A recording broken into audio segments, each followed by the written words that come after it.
রাসূলুল্লাহ সাল্লাল্লাহু আলাইহি ওয়াসাল্লাম সহবাস করে উযু করলেন, উযু করার পরে ঘুমাইতেন।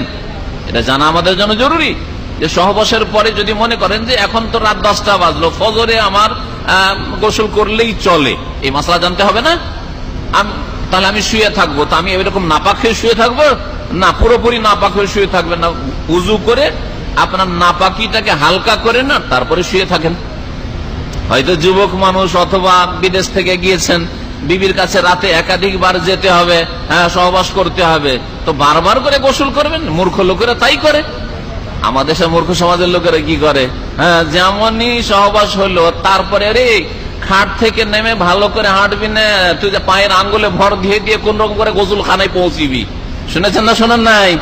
আপনারাই তো শুনেছেন, আমাকে নাই জানবো কি করে? এই সব বিধাত তো আমরা জানতামই না। আপনাদের কাছে শিখে শিখে জানছি যে সব বিধাত আছে। কোন রকম করে খাট থেকে নেমে